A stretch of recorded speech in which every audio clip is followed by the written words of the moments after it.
glad I didn't get that flight. I was kind of serious. I was confused as to how long he's going to be here. So I just got me an 8 o'clock flight in the morning.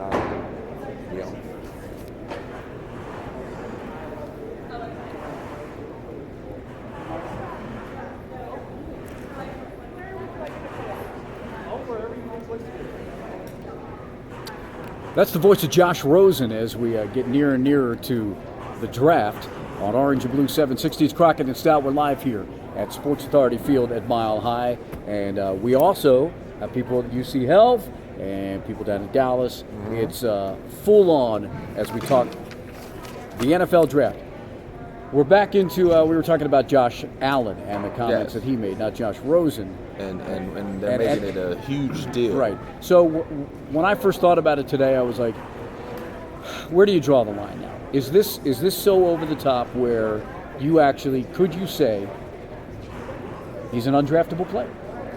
And did you go to that point, Ray, and say no, because once again, like I said, the guy was 15, 16.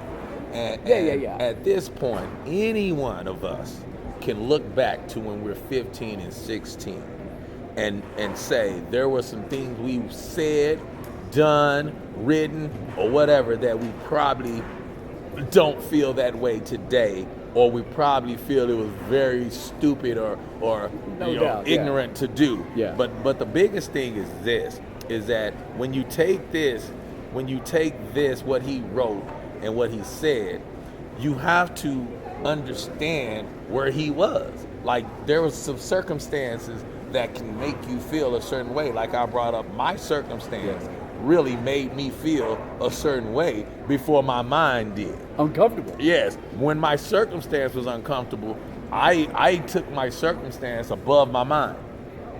So I didn't even allow my mind to function. You always say that stuff so well. Yes, I know what you I say. didn't even allow my mind to function. And people do that a lot. Yes, my circumstances. It's human nature. Yes, it's human nature. My circumstances put me in a mind frame, and the reaction of others in my circumstance puts you at a defense mechanism. That's all part of it. For instance, right now, they are talking about this, why are you so white? If it ain't white, it ain't right. And I'm sitting here today because I have an open mind and because my circumstances are different and I've experienced different things. What's wrong with that? What's wrong with if it ain't right, it ain't right? That don't make you a racist. So you telling me if I go to Twitter right now and put the blacker the berry, the sweeter the juice, I'm a racist? Or you know how many times I've heard, once you go black, you don't never go back. Yeah. If I put that in there, I'm a racist. Growing up all the time. If I put black don't crack, I'm a racist. Because that is basically saying that I feel black is better than white. That's what people think in this. Isn't that what that's? So does that make me a racist? So if he said if it ain't white, it ain't right, I have no problem with that. And supposedly that's from because modern. We all use code things to make us feel better, regardless of your circumstance or your situation. You want to make yourself feel better, and if that's how you have to deal with whatever you're going through, I just, and once again, 15 or 16. You got to put that in perspective. You got to put that in total perspective. Like that has to be at the forefront of whatever you are considering at this point. Now, does that make me say, and you said you wanted to get to something that was very pertinent and very important in this circumstance, and I like where you're going with it. But let's just say this, and then we'll go to what you want to talk about, the locker room today. This would draw attention to, first and foremost, I would have to say, okay, what does he mean by this? What is I don't know. That was taken out of the tweet. Exactly, because if you look at the tweet and you look, what does he mean by this? So yes, I would ask him some questions about it, but will I draw my total perception of him off of this tweet and say this kid is a racist or this kid won't be able to get along with black people or whatever the case may be? Because the league is black. It is, right? 75%? 75 to 70% black. So, but that's you saying it, right? Yeah, but here's the thing. Come on with the question. Because you have perspective, and you have, as I've said, like that sage wisdom from all your experience, your life experiences. Right. But what about when he walks into a locker room and he is the quarterback? Yeah. And he's in with a bunch of 25-year-old guys, not guys that have a 5 before their number. Right. So what will they think? How will they approach him? Will they talk about it as a team, or as, I'm sure they'll talk about it with their friends. You would talk about with whoever your teammates with. Right. Well, the beauty of this is that society has changed so much now that a lot of these athletes that are in the locker room, they know the rap songs, and they know how social media hip hop is big, and hip hop is so big. It's so big. Hip hop has crossed over. It's the biggest. And here's music my format. thing. Here's my thing. And I'm going to say this in the best way that I can. These rappers out here, and Chris Brown and all these guys are out here using the N-word constantly. Like I said, I'm listening to a song today on the way here, and I counted. This guy said the N-word 10 times in this song. So you cannot have it both ways. You cannot want the white people's money and want them to be your fans. To like your music? To like your music, but then they can't regurgitate what you're saying. Yeah. How can you have it that way? That's like me liking rock, but you tell me I can't sing a rock song because I'm not white. I would never say that. It makes no sense. You know what I mean? Yeah, it makes no sense. Yeah. Because that's the problem, is that these rappers want to cross over, and they want white clients, they want white fans, and they want white money. But then you cannot turn around and then say, but you cannot regurgitate what I'm saying. There can't be a double standard. That's a double standard. Yeah. So that's the problem, is that with Josh Allen, this may, in some form or fashion, make him not prejudiced at all. It may say that he likes a lot of black music. This may be what it says. But this is where we're at today in society. We That's blow where everything society up. is. Every it's a little tweet, thing. It's social media. Yes. So what do you think this will? Because we're gonna have Dave Logan coming up. We're gonna talk to Dave Logan, who's out at the UCL Training Center. Will this affect his draft status? It should not. It should not. And the only reason why I say there's a chance that it will, because this is still the good old boy system. Yeah. The people that are up at the higher levels are white execs. Yeah, but you for don't the think most they're part. going to trust their And that's the problem. It depends on how, when you're talking about a franchise quarterback, that you have to run all the way up to the highest ladder of the highest ladder. That is a good point. To get chosen. So It's not a fifth round guy. It's not a fifth round guy. It's not a cornerback. It's not a linebacker. We're taking a QB. This is the face of your franchise. So when you're talking about the face of your franchise, just like in Carolina, when they picked Cam Newton, I know this to be true because I know some personnel people there. They said that they asked Cam Newton, are you going to get tattoos? Or are you going to do this? Or are you going to do that? That was a consideration. That they asked him about tattoos? Yes, before they make you the face of my franchise, I want to know what you're going to look like. And I understand that. All right, let's go out to the UCL Training Center and say hello to the voice of the Broncos. Dave Logan joins us here on Orange and Blue 760. Dave, we're getting set here for the draft. How's everything out at HQ? Colors, as I like to say, we are scrumping here to go. We're in the Pat Bowlen Fieldhouse. If my foot felt a little bit better, I actually would put my hand down in the dirt and run forward. Wow. Oh, you're excited. I'm just anxious. Man, we've been talking about this thing for, 3 months, and now we finally tonight will have some of our questions answered. So Dave, wait. First and foremost, give me that saying again. Scrumpty dump. Scrumpty dump. Scrumpty dump. You know that saying. Do you know that, right? Look, I'm gonna act like I do now. Scrumpty dump means everything is going great. Everything is hunky dory. Yes.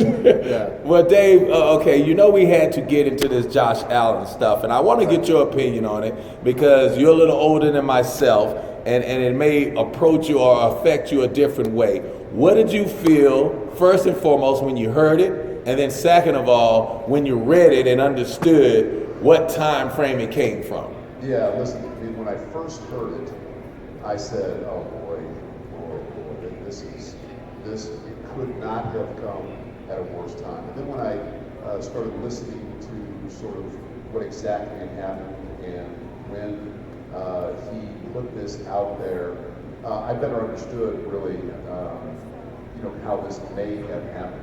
Listen, I don't think it's a white person can excuse anybody that is white from using that kind of terminology. However, and I do believe this in my heart, having been a high school coach for 25 years and being around 15, 16, 17, and 18-year-old young men, listen,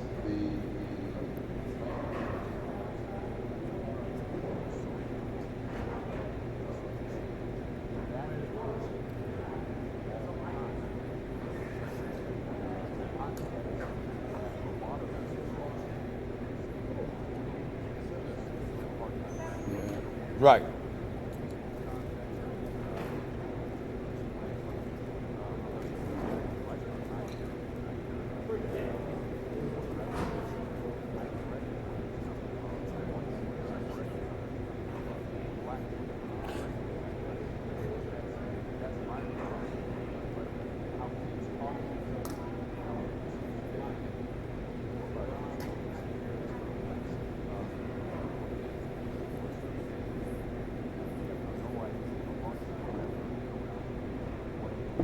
So Dave, here's my thing, and I alluded to this earlier when we started the show. The guy was 15, 16, and I'm gonna be very frank with you. He may not have liked black people or whatever at that time.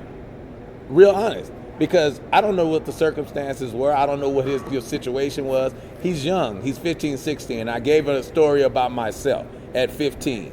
I was moved from an all-black school, from an all-black area, to an all-white school, to an all-white neighborhood where no one talked to me, where some people did use the N-word and call. So I didn't like white people that much. But I was 15, 16.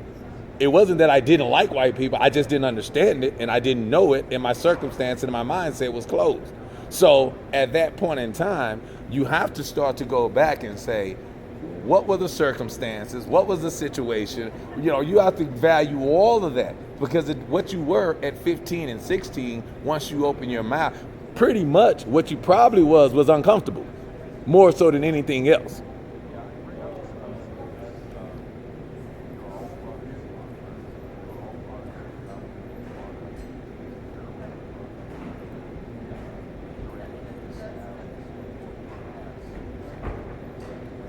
Yes.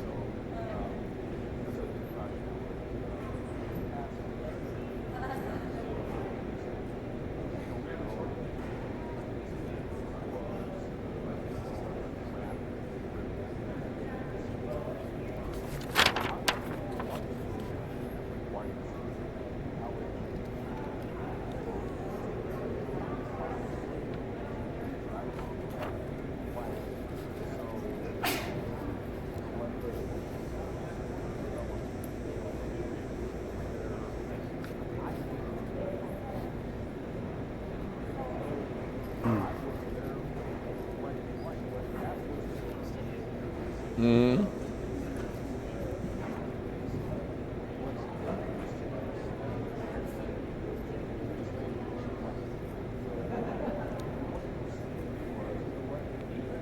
Yeah, you my dog. You one of us.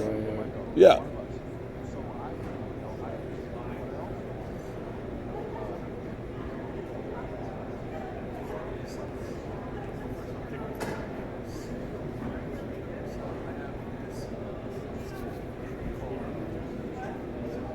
Yeah, exactly.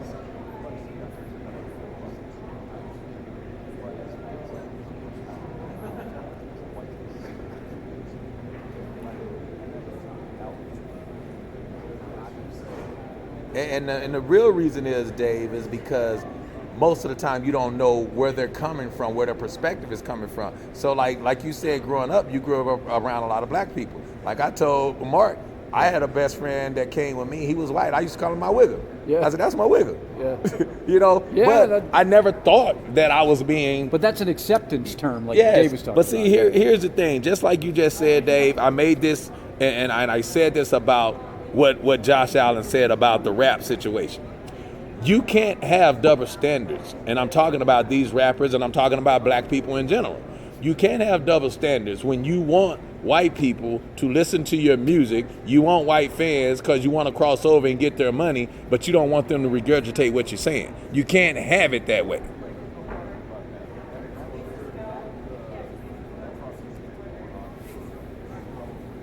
Yes.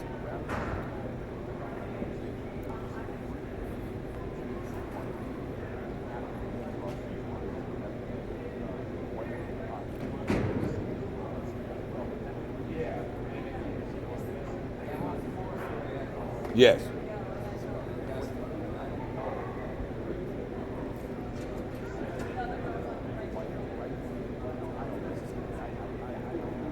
Well,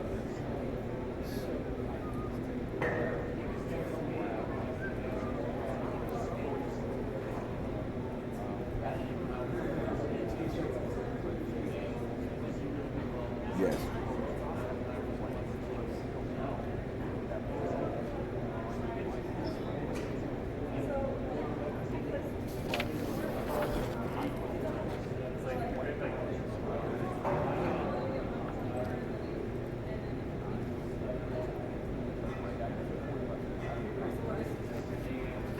Yes.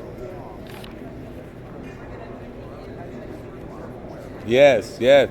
And here's the big thing that I read. The first thing I told Mark was like, how is it going to be accepted or perceived in the locker room? Yeah, I said, anybody in the locker room today with the guys, the first thing a black person is going to read is stay scheming. And they're going to say, first and foremost, that's our word. Look, that's our word. Yeah. So, yes.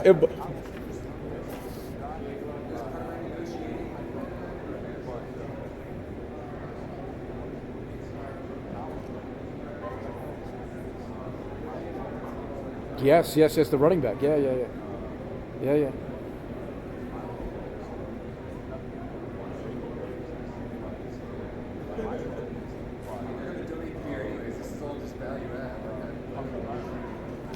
Right.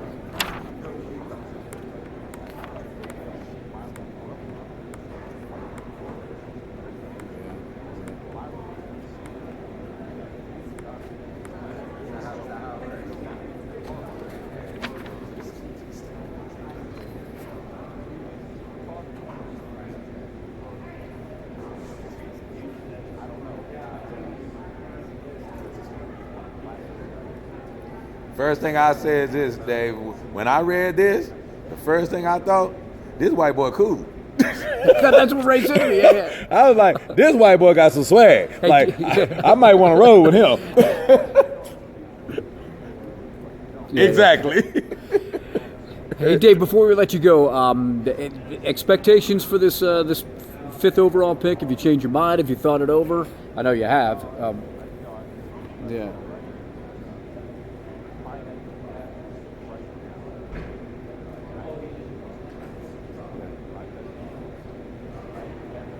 I'm with you.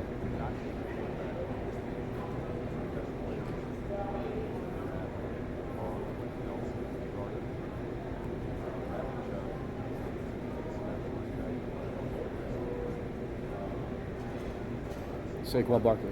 Yeah.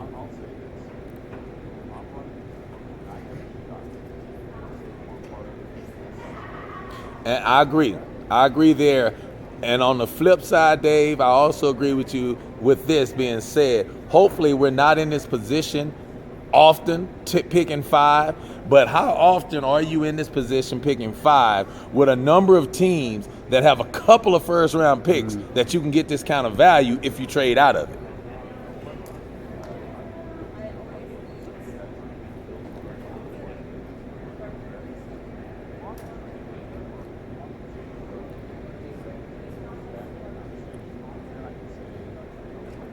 Yeah.